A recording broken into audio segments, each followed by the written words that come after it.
তো এখন আমরা দেখব অ্যামাজন বিজনেস মডেল। তো অ্যামাজনে আমরা যখন third party seller account create করব তখন আমরা কি কি ধরনের কাজ করতে পারবো সেলার সেন্টার অ্যাকাউন্টের ভিতরে। হ্যাঁ, তো আমরা এখানে দেখতে পাচ্ছি বেশ কিছু অপশন। সেটা প্রথমে দেখতে পাচ্ছি অ্যামাজন প্রাইভেট লেভেল, সেকেন্ড হচ্ছে এফবিএম, থার্ড হচ্ছে এফবিএ হোলসেল, তারপর হচ্ছে online arbitrage and drop shipping. তো আমরা যখন অ্যাকাউন্টটা ক্রিয়েট করব ওই অ্যামাজন অ্যাকাউন্টের ভিতরে আমরা কিন্তু এই 5টা মডেলে কিন্তু কাজ করতে পারবো। এখন চাইলে আপনি যে কোনো একটাও করতে পারেন, দুইটাও করতে পারেন, তিনটাও করতে পারেন। আপনি যদি চান সবগুলো মডেলই আপনি একটা সেলার সেন্টার অ্যাকাউন্টের ভিতরে অ্যাট এ টাইমে করতে চাচ্ছেন সেটাও করতে পারবেন, কিন্তু আসলে আপনার শুরুতে তো এটা করবেন না, তাই না? তো ডিফারেন্ট এই মডেলগুলোর কিন্তু কাজ কিন্তু আবার ভিন্ন, কিছুটা কিন্তু ডিফারেন্ট। তো সবগুলো মডেল কিন্তু একরকম ভাবে একইভাবে কাজ করে না। তো এই জন্য শুরু করতে হবে আপনাকে যে কোনো একটা মডেল দিয়ে আপনাকে শুরু করতে হবে। আমি যেটা মেইনলি ফোকাস করি সেটা হচ্ছে যে এফবিএ প্রাইভেট লেভেল আর হচ্ছে এফবিএম, সেটা এফবিএম প্রাইভেট লেভেলও করতে পারেন। তো এই দুটাকে আমি মেইন ফোকাস করব। তো এখন একটু আমরা দেখি যে কোন মডেল কিভাবে কাজ করে। তো এখন আমরা এখানে দেখতে পাচ্ছি অ্যামাজন বিজনেস মডেল। ওইখানে যে আমরা দেখলাম 5টা মডেল, সেই 5টা মডেল এখানে আছে ডেফিনেশন আকারে। তো এটা আমরা একটু জানার চেষ্টা করি কোন মডেল কিভাবে কাজ করে। প্রথমে দেখতে পাচ্ছি এফবিএ। এফবিএ মানে কি? এফবিএ মানেটা যদি বলি সেটা হচ্ছে কি ফুলফিলমেন্ট বাই অ্যামাজন। তো এইখানে হচ্ছে এফবিএ প্রাইভেট লেভেল। হ্যাঁ, ওই যে আমরা প্রথমে বললাম যে FBA private level. FBA private লেভেলটা কি? এখানে ছোট্ট একটা ডেফিনেশন আছে, দেখুন, creating your own product level or brand. তো আশা করি এটাতে বেশি কিছু বুঝতে পারেন না আপনারা।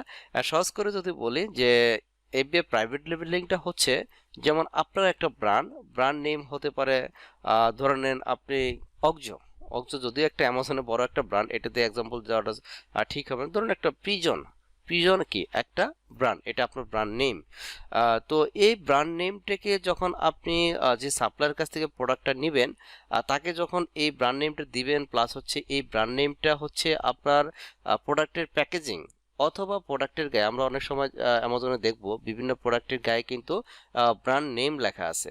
তো এটা কিন্তু প্রাইভেট লেভেলিং করে নিয়ে আসা হয়েছে। হ্যাঁ, তো আপনি যখন ওই সোর্সিং করবেন, সেটা চায়না থেকে হোক, বাংলাদেশ থেকে হোক, বা অন্য যে কোনো কান্ট্রি থেকেই হোক, তখন ওই সাপ্লাইদেরকে কিন্তু আপনার এই প্রোডাক্ট সম্পর্কে তাদেরকে কিন্তু বলে দিতে হবে যে আমার এইভাবে কাস্টমাইজ করে দিতে হবে। আমার লোগো প্লাস হচ্ছে আমার ব্র্যান্ড নেম, আমার প্যাকেজিং অথবা প্রোডাক্টের গায়ে যদি দিতে চান সেটা কিন্তু তাদেরকে বলে দিতে হবে। তো এই টোটাল প্রসেসটা যখন কমপ্লিট করে নিয়ে আসবেন সেটাকেই কিন্তু বলা হচ্ছে প্রাইভেট লেভেল। তারপরে হচ্ছে কি এফবিএম। এফবিএমটা কি? এফবিএমটা হচ্ছে আর মানে হচ্ছে ফুলফিলমেন্ট বাই মার্চেন্ট। এখানে আমরা একটা ডেফিনেশন দেখতে পাচ্ছি, refers to a method of selling where a seller list product on Amazon but manages storage, shipping and customer support in house or through a third party. হ্যাঁ, এফবিএমটা যখন করবেন, এফবিএমটা private লেভেলও করতে পারেন অথবা আপনি নন ব্র্যান্ড প্রোডাক্টগুলোকেও কিন্তু আপনি এফবিএম করতে পারেন। তো তখন কি করতে? এফবিএম করতে হলে আপনাকে টোটাল প্রসেসগুলো আপনাকে করতে হবে। আপনার প্রোডাক্ট লিস্টিং করা, প্লাস হচ্ছে এগুলো ম্যানেজ করা, প্রোডাক্ট আপনার স্টোর করা, শিপিং করা, কাস্টমার সাপোর্ট দেওয়া, টোটাল যে প্রসেসগুলো আছে এই টোটাল প্রসেসটা কিন্তু নিজেদেরই করতে হবে। অথবা আপনি যদি না করতে পারেন কোনো থার্ড পার্টি এজেন্টের মাধ্যমে এগুলো করতে হবে। তারপর হচ্ছে এফবিএ হোলসেল।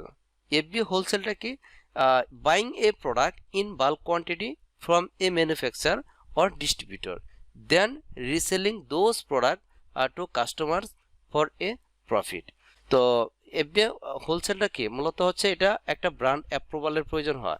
সেটা ডিরেক্টলি আপনি কি ব্র্যান্ডের কাছ থেকে নিতে হবে, অথবা কি করতে হবে, এটা ম্যানুফ্যাকচার বা ডিস্ট্রিবিউটর এদের কাছ থেকে যখন আপনি ব্র্যান্ড অ্যাপ্রুভাল নিয়ে তাদের কাছ থেকে কি করতে পারেন, প্রোডাক্টের বাল্ক কোয়ান্টিটি কিনতে পারবেন। কিনে তারপর এই প্রোডাক্টটা কিন্তু আপনি সেল করতে পারবেন কাস্টমারের কাছে। যখন সেল করবেন তার বিনিময়ে কিন্তু আপনার এখানে কিছু প্রফিট হবে। হ্যাঁ, যদি আপনার সেই প্রোডাক্টটা যদি উইনিং প্রোডাক্ট হয়, তো সব প্রোডাক্টে যে আপনার প্রফিট হবে এরকম কিন্তু না। কারণ হচ্ছে আপনি যদি উইনিং প্রোডাক্টটা যদি না সিলেক্ট করতে পারেন তাহলে কিন্তু আলটিমেটলি দেখা যায় যে ওই প্রোডাক্টটা আপনি লস করতে আছেন।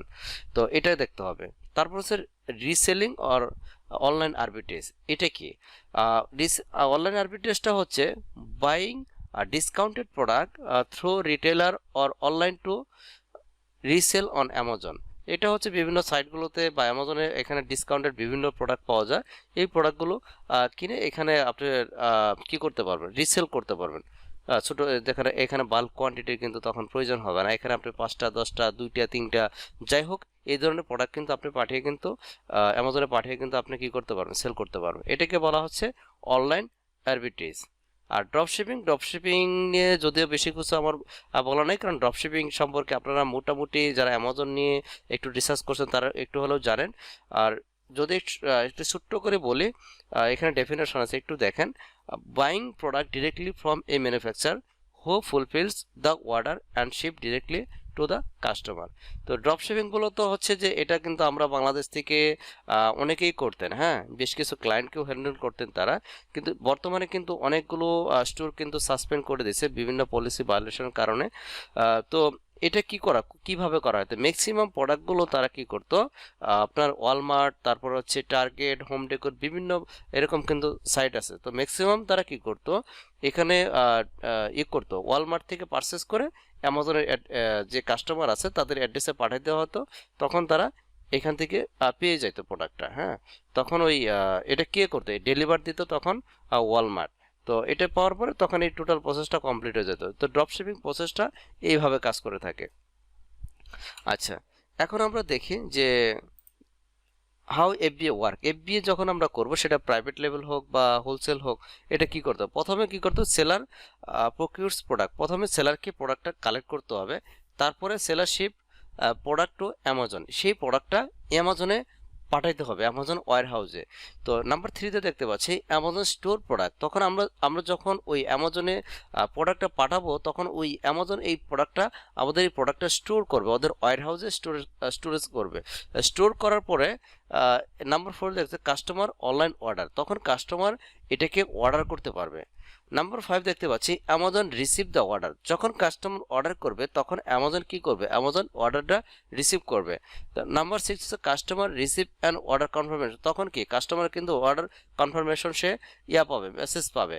তারপর হচ্ছে number 7 Amazon ship the order, তো অ্যামাজন কি করবে, তখন শিপ করে দেবে এই প্রোডাক্টটা, তখন অ্যামাজন রেসপন্সিবিলিটিতে নিজের দায়িত্বে তখন প্রোডাক্টটা শিপ করে থাকবে। ফাইনালি যখন শিপ করে দেবে কাস্টমার, তখন কি customer receive the their package, customer তখন এই প্রোডাক্টটা হাতে পাবে। যখন এই টোটাল প্রসেসটা কমপ্লিট হয়ে যাবে, তখন কিন্তু ওই ডলারটা যে আপনার যে প্রোডাক্টের যে প্রাইস, সেটার ব্যালেন্সটা কিন্তু আপনার সকল প্রসেস কেটে নেওয়ার পরে আপনার অ্যাকাউন্টে কিন্তু জমা হবে।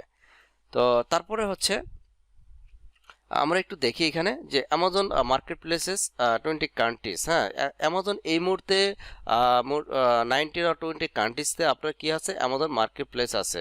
যেমন আমরা যদি বাংলাদেশ থেকে বলি, বাংলাদেশ থেকে কিন্তু আমরা বিজনেস করার জন্য ইলিজিবল, আমরা কিন্তু আমাদের কিন্তু এখানে মার্কেট প্লেস নাই, ওদের নিজস্ব ওয়্যার হাউস নাই, কোনো কিছু নাই। হ্যাঁ, যেমন মার্কেট প্লেস আছে কোথায়, যেমন আমরা এই যে দেখতে পাচ্ছি এখানে ইউরোপের ভিতরে UK, Germany, France, Italy, Netherland, Poland, Sweden, turkey, এই সকল কান্ট্রিগুলোতে কিন্তু আপনার অ্যামাজন স্টোর আছে ওদের। হ্যাঁ, ওয়্যার হাউস আছে। তারপরে মার্কেট প্লেস, এখানে কিন্তু আমরা অ্যাকাউন্ট ক্রিয়েট করতে পারবো। তারপর এশিয়ার ভিতরে আছে, এদিকে দেখতে পাচ্ছি জাপান, ইন্ডিয়া, অস্ট্রেলিয়া। তারপরে হচ্ছে মিডল ইস্টের ভিতরে দেখতে পাচ্ছি amazon.ai মানে হচ্ছে আরব আমিরাত, তারপরে হচ্ছে মিশর, সৌদি আরব। তারপরে আমেরিকার ভিতরে আছে amazon.com মানে হচ্ছে ইউএসএ, তারপরে amazon.ca কানাডা, অ্যামাজন, তারপর হচ্ছে মেক্সিকো, ব্রাজিল। হ্যাঁ, আরেকটা কান্ট্রি এদিকে মিসিং আছে, সেটা হচ্ছে আপনার নতুন অ্যাড হয়েছে, সেটা হচ্ছে বেলজিয়াম, ইউরোপের আন্ডারে। হ্যাঁ, এই বেলজিয়াম মার্কেট প্লেস এটা নতুন অ্যাড হয়েছে। তো মোটামুটি এই সকল কান্ট্রিগুলোতে আমাদের মার্কেট প্লেস আছে। আপনি চাইলে দেখা যায় আপনি ইউরোপ মার্কেটেও স্টার্ট করতে পারেন, চাইলে আপনি নর্থ আমেরিকার ভিতরে যে কোনো কান্ট্রিতে আপনি বিজনেসটা স্টার্ট করতে পারেন।